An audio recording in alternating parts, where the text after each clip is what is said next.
그들을 떠나 돌 던질 만큼 가서 무릎을 꿇고 기도하여 이르시되 아버지여, 만일 아버지의 뜻이거든 이 잔을 내게서 옮기시옵소서. 그러나 내 원대로 마시옵고 아버지의 원대로 되기를 원하나이다 하시니. 아멘. 예, 오늘은 기도의 목적이라는 제목으로 은혜를 나누려고 합니다. 우리가 익히 알고 있는 이 조지 물러라는 기도의 사람이 있습니다. 그분의 기록을 보면 일생 동안 5만여 번의 기도 응답을 받았다고 합니다. 제가 계산해 봤어요. 20살부터 80살까지 하루에 2번씩 응답을 받으면 대략 5만 번이 됩니다. 와, 너무나 부럽더라고요. 2번씩 응답을 경험하면 어떨까? 어떤 느낌일까?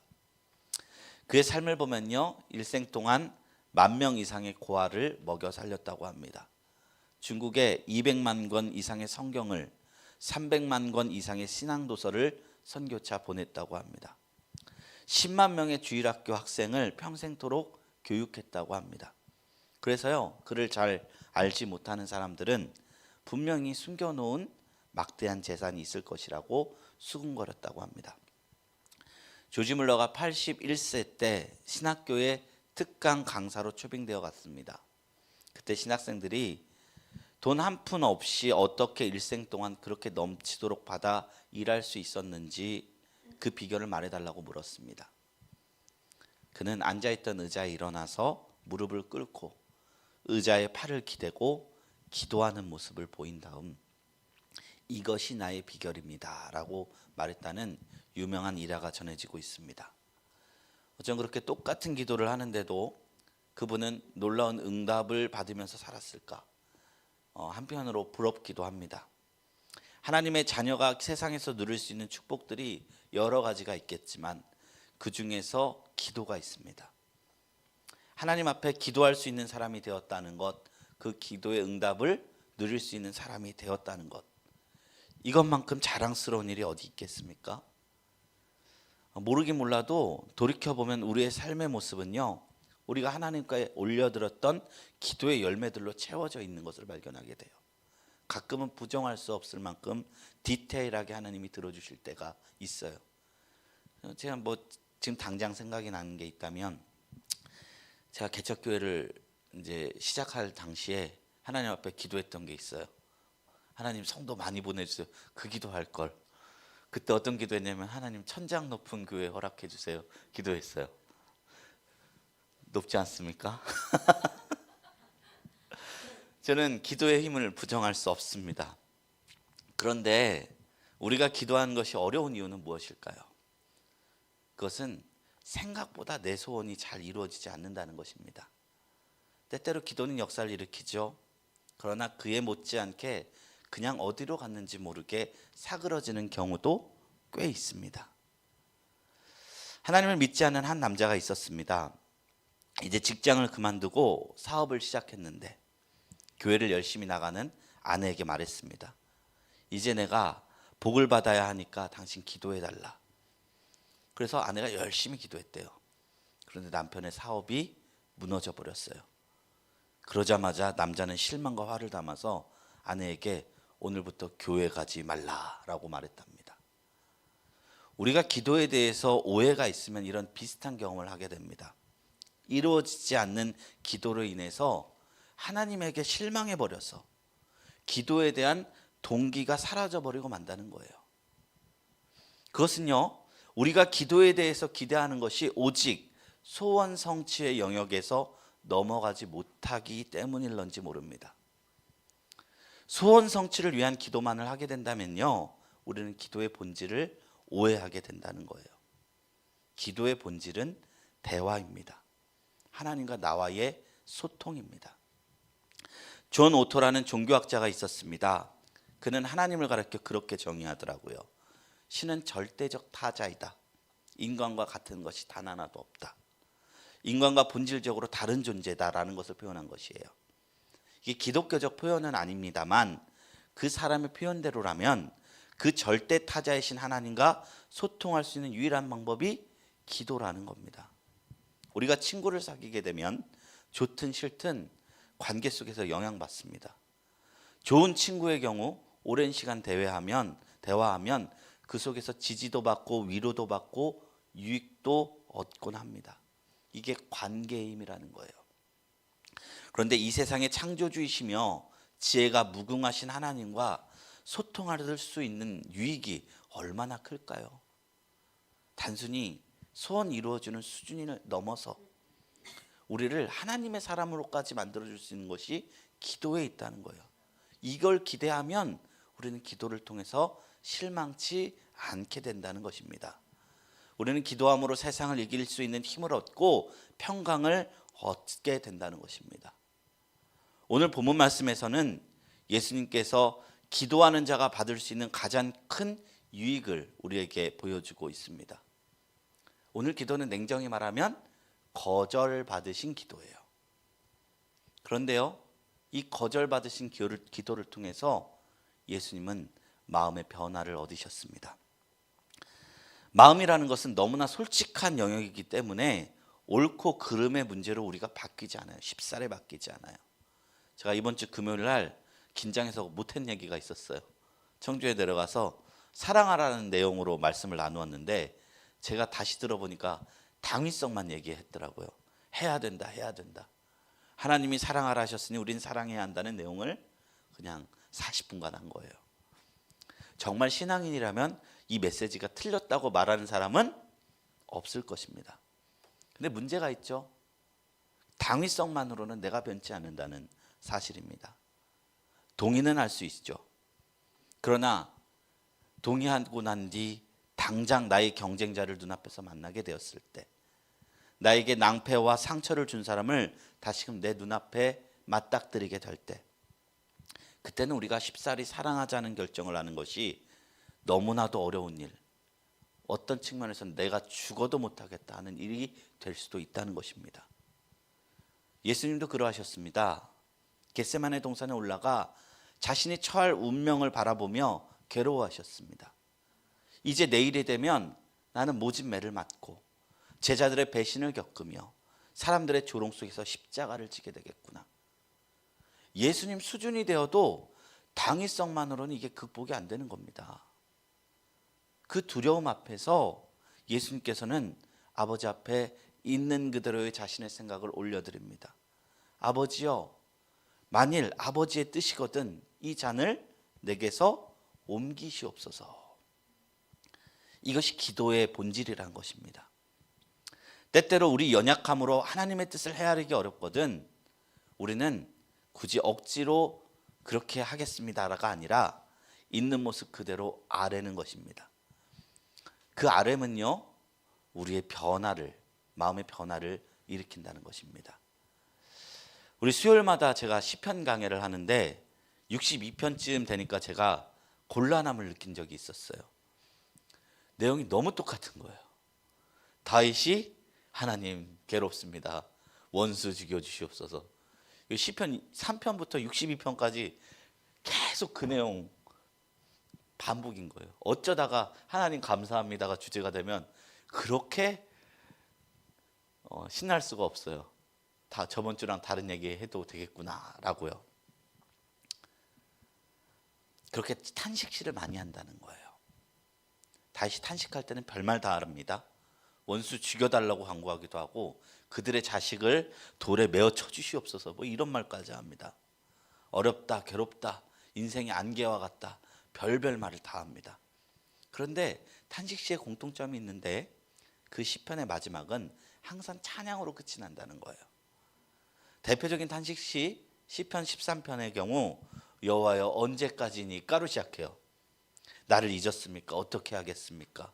이렇게 말하다가 갑자기 5절부터 나는 주님의 사랑을 의지하겠다, 구원을 기뻐하겠다, 여호와를 찬송하겠다 하며 찬양으로 마무리를 합니다.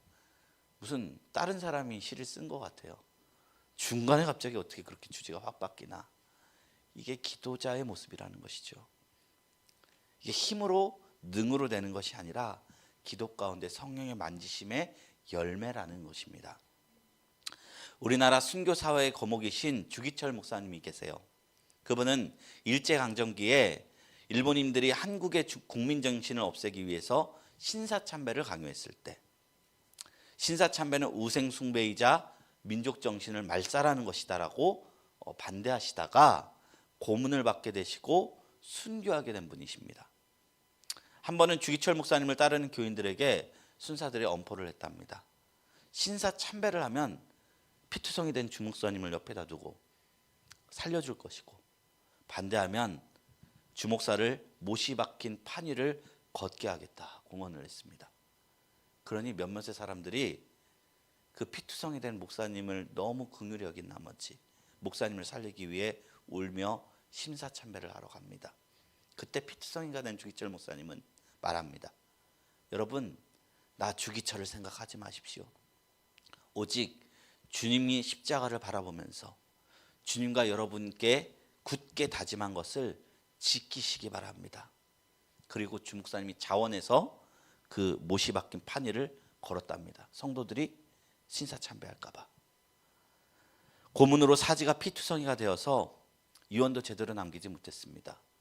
면회온 사모님에게 마지막으로 여보 숭늉 한 모금 마시고 싶소, 이 한마디가 목사님의 공식적인 마지막 대화였다는 것입니다. 철인이죠. 신앙을, 믿음을 지키기 위해 목숨까지 아끼지 않는 분이셨습니다. 근데요, 언젠가 제가 그분의 후손이 간증하는 그 다큐멘터리를 보게 됐는데 너무나 새로운 사실을 알게 됐어요. 목사님이 한 번은 가석방을 나왔는데 가족끼리 저녁 식사를 했다고 합니다. 얼마나 따뜻하고 포근한 시간이었겠어요. 그런데 가석방 기간에 신사참배를 반대하는 설교를 또 하신 덕분에 밤중에 순경들이 자기를 잡으러 온다는 소식을 듣게 된 거예요.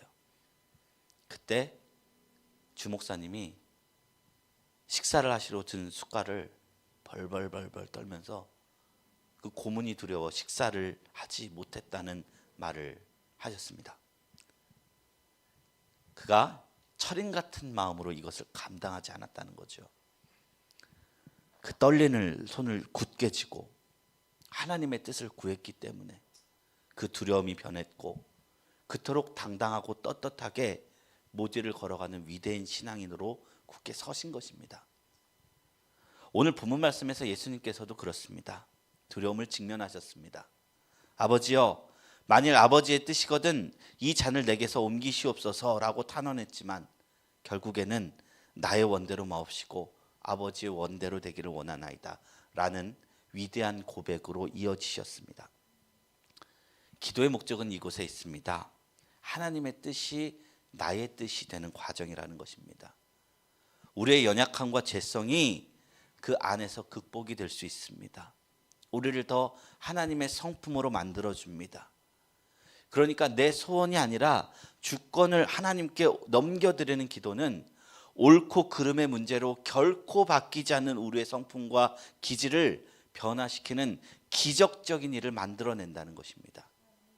이것을 깨달으면 우리는 응답하시는 기도뿐 아니라 거절하시는 기도에도 넘쳐나는 하나님의 의도와 음성들을 발견하게 될 줄로 믿습니다. 이 자리에서 제가 권사님 얘기를 해서 너무 죄송합니다. 그냥 웃자고 하는 말입니다.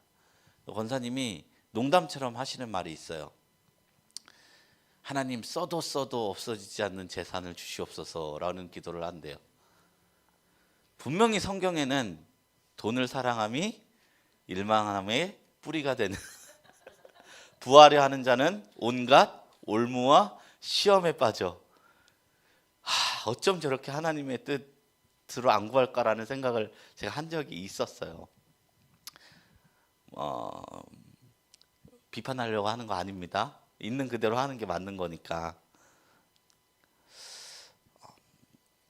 그러나 그런 것도 하나님 앞에 온전히 올려주면은 그 기도가 언젠가 변하겠구나라는 생각이 들어요. 우리의 뜻을 올려드리는 것이 아니라 하나님의 뜻을 우리에게 입히는 것, 그런 관점으로 기도하는 저와 여러분들이 되시길 주님의 이름으로 축원합니다. 그리고 권사님 죄송합니다. 성경은요, 하나님이 우리에게 많은 것을, 아니 모든 것을 주시기를 원하시는 분이라는 사실을 밝히 이야기하고 있습니다. 로마서 8장 31절 말씀이에요. 자기 아들을 아끼지 아니하시고 우리 모든 사람을 위하여 내주시니가 어찌 그 아들과 함께 모든 것을 우리에게 주시지 아니하겠느냐. 그날에는 너희가 아무것도 내게 묻지 아니하리라. 내가 진실로 진실로 너희에게 이르노니 너희가 무엇이든지 아버지께 구하는 것을 내 이름으로 주시리라 라면서 기도의 응답의 언약을 하셨어요. 그런데요, 동시에 예수님께서는 이 말씀을 또 하셨다는 겁니다. 너희 중에 누가 아들이 떡을 달라 하는데 돌을 주며 생선을 달라 하는데 뱀을 줄 사람이 있겠느냐. 악한 사람이라도 제 자식에게는 좋은 것으로 주는데 하늘에 계신 너희 아버지께서 구하는 자에게 좋은 것으로 주지 않겠느냐며 되묻습니다. 하나님이 어떤 분이라고요? 우리에게 좋은 것 주시는 분이라는 거예요. 그러니까 우리가 하나님 앞에 독을 품고 있는 뱀을 아무리 만지고 싶다고 해도 결코 주지 않는다는 거예요. 그래서 써도 없어지지 않는 재산을 하나님이 안 주시는 이유를 한번 깨닫는 것도 좋은 것 같습니다. 다른 한편으로 보자면 우리 기도가 응답되지 않는 이유는 우리가 구하는 게 떡이 아니라 돌이나 뱀 같은 것이어서 그렇지 않을까라는 생각을 해볼 필요가 있다는 거예요. 우리 마케팅 용어 중에서 유명한 슬로건 있죠? 깐깐한 엄마들의 선택이라는 말이 있어요. 참 어감이 매력적입니다. 도도하고 왠지 나빠 보이지만 좋아 보이는 좋은 어감이에요. 깐깐한 엄마는 자녀에게 아무거나 주지 않죠. 저희 조카 이래 몇 번 보셨을 겁니다. 이래가 가끔 집에 놀러 오면 저희 어머니와 저는 몰래 사탕을 줍니다. 반면 재수 씨는요, 직접 만든 이유식을 줍니다. 근데 이래는요, 누가 좋은 것을 주는지 지금 잘 몰라요. 달콤한 것을 먹여주니 그냥 좋아할 뿐이에요. 언젠가 사탕을 줬는데 재수 씨가 먹지 말라고 했는데 막 난리를 치고 울더라고요. 그 우리가 잘못한 겁니다. 우리가 좋은 것이 이런 것과 같다는 겁니다. 제가 전도사로 처음 사역을 시작했을 때 중고등부 사역을 했어요. 근데 당시 중1이었던 제자가 울면서 상담을 했어요. 지금 30쯤 됐을 것 같아요. 엄마가 비올라를 배우게 했는데 이게 하루에 몇 시간씩 시킨다는 거예요. 그래서 너무 힘들다고, 집을 뛰쳐나가고 싶다고 저한테 그런 말을 하더라고요. 처음 제가 그 말을 들었던 당시에는 제자의 힘듦만 보였습니다. 그래서 아이가 하는 말을 듣고 어머니 너무하시네, 아이가 혹사당하는 건 아닌가라고 싶었어요. 그러다가 몇 년 후에 우연찮게 그 친구의 소식을 듣게 되었는데 어엿한 비올리니스트가 되었더라고요. 반가운 마음에 연락을 했는데 너 그때 힘들었는데 이렇게 잘 됐구나, 어머니랑 지금 잘 지내고 있니? 라고 물으니 그 친구가 뭐라고 했느냐, 어머니에 대한 원망이 하나도 없어졌어요. 내가 어머니의 지원과 푸시 때문에 비올리니스트가 될 수 있었다라고 이야기하더라고요. 지금 행복해 보이더라고요. 그때 저는 몇 가지 생각이 들었습니다. 결국 아이를 책임지고 양육하는 것은 부모에게 있구나라는 사실입니다. 만일 나의 생각대로 이 친구가 비올라를 치지 않았으면 좋겠다라는 선택을 했다면 저는 제가 책임질 수 없는 선택지를 이 친구에게 주는 거예요. 저는 부모의 욕심으로 자녀를 혹사시키는 그런 고정된 프로그램으로만 이 상황을 바라봤었구나라는 생각이 문득 들었습니다. 그리고 또 하나 든 생각, 이 부모님이 아이에게 좋은 것을 주시길 원했구나라는 생각이었습니다. 자녀의 기질을 아니까 어머니께서 앞장서서 도와주신 거예요.